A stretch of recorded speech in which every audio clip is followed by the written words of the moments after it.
Hi everyone.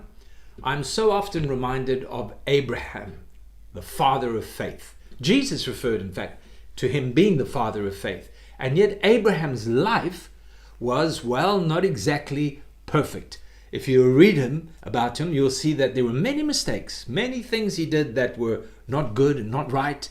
And yet somehow in him, there was this attitude of faith and understanding of faith in the living God that took him all the way through.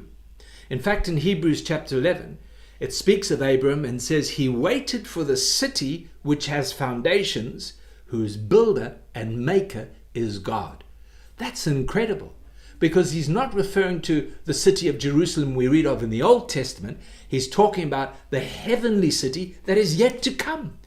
So this man of faith was seeing so far in the future, and his heart and his eyes were fixed on God, who was going to bring all of this to pass in spite of his weaknesses.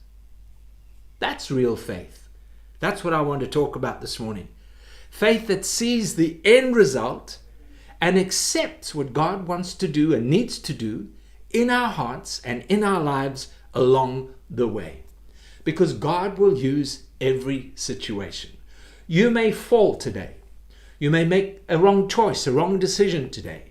You may be facing the consequence today of something that happened yesterday or last year or last month or whatever.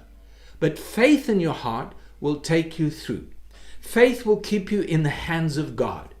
Faith is that attitude which we're trusting in God to work in our lives and to perfect our lives on the way, because we are all work in progress. That is good news.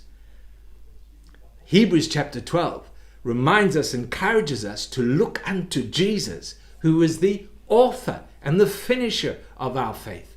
In other words, he is the one that is writing the book of our lives. He knows what needs to happen on each and every page. He knows how the introduction is. He knows what will happen in chapter 1, chapter 2, all the way to the end, and you'll know the conclusion. And that's what faith is that needs to come in our hearts. You have begun this road. You have entered into the book that God has for your life.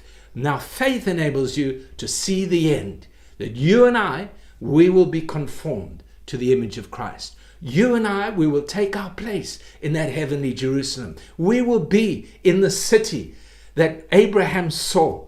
That's the faith that God brings to our hearts. A faith that sees far.